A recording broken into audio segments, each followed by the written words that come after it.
સુરતમાં હીરા ઉદ્યોગમાં મંદીની અસર છેલ્લા ઘણા સમયથી જોવા મળી રહી છે। તેવામાં રત્ન કલાકારોના હિતમાં સુરતની 3 સંસ્થા શ્રમ અને રોજગાર મંત્રીને મળીને રજૂઆત કરી હતી, જેમાં રત્ન કલાકારોને સરકાર તરફથી યોજનાનો લાભ મળે તેવી રજૂઆત મંત્રીને કરાઈ હતી। હીરા ઉદ્યોગમાં મંદીનું ગ્રહણ જોવા મળ્યું હતું, જેમાં અનેક રત્ન કલાકારો અટવાઈ ગયા હતા। આર્થિક સંકળામણને કારણે છેલ્લા 5 મહિનામાં અનેક રત્ન કલાકારોએ આપઘાત કરી લીધા હતા। ખાસ દિવાળીના 1 મહિના પહેલાથી જ હીરા ઉદ્યોગની હાલત કફોડી બની હતી। જો કે છેલ્લા થોડા દિવસથી તેમાં થોડાક અંશે સુધારો જોવાતો મળ્યો છે, પરંતુ રત્ન કલાકારોને પૂરતું કામ મળી રહેતું ન હોવાને કારણે આર્થિક સંકળામણનો સામનો કરવો પડી રહ્યો છે।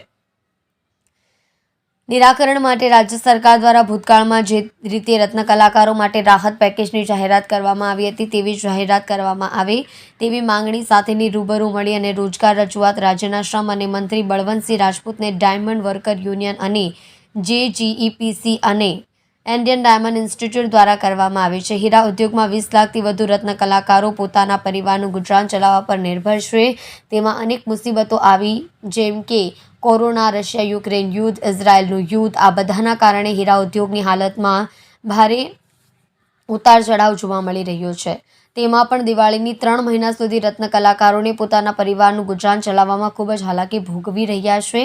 આવા સમયે રાજ્ય સરકાર દ્વારા રત્ન કલાકારો માટે આર્થિક પેકેજ જાહેર કરવા, રત્નદીપ યોજના, વ્યવસાય વેરો નાબૂદ કરવામાં આવે તો રત્ન કલાકારોને ઘણો ફાયદો થાય તેમ છે। સાથે સાથે આર્થિક ભીસને કારણે રત્ન કલાકારોમાં આપઘાતના બનાવોમાં પણ વધારો થઈ રહ્યો છે।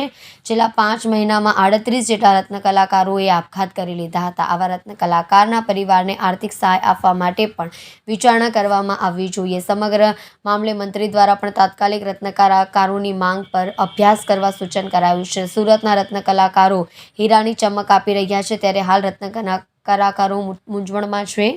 તેવામાં સુરતની મુખ્ય 3 રત્ન કલાકારો માટેની શાખાઓ દ્વારા પ્રથમ વખત એકઠા થઈ શ્રમ અને રોજગાર મંત્રીને રજૂઆત કરી રત્ન કલાકારોને મદદ કરવા રજૂઆત કરી છે।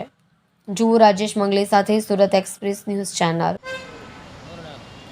મારું નામ છે Bhavesh Kak, diamond worker union vice president.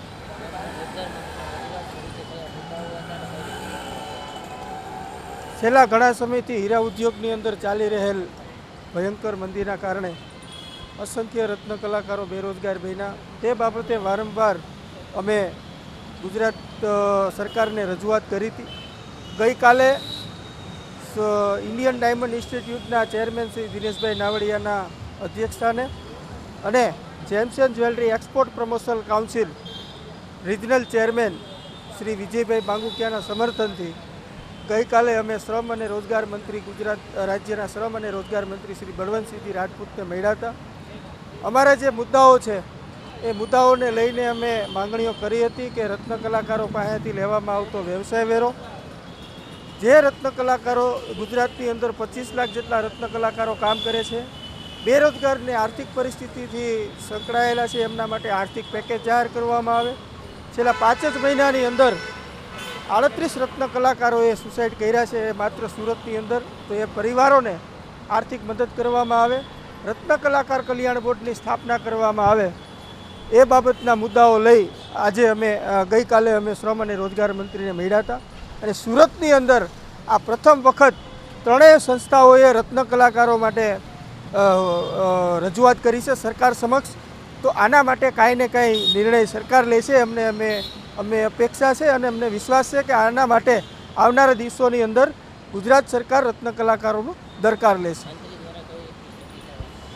મંત્રી દ્વારા અમે ત્યાં ઊભા હતા, તે મંત્રી દ્વારા જ એમને ત્યાંના અધિકારીઓ જે છે એમને ડાયરેક્શન આપવામાં આવ્યું હતું કે આનો અભ્યાસ કરો અને રત્ન કલાકારોના પરિવારને, રત્ન કલાકારોને આપણે કઈ રીતે મદદ સરકાર કરી શકે એના માટેના ડાયરેક્શનો પણ અમારી રૂબરૂમાં આપવામાં આવ્યા હતા।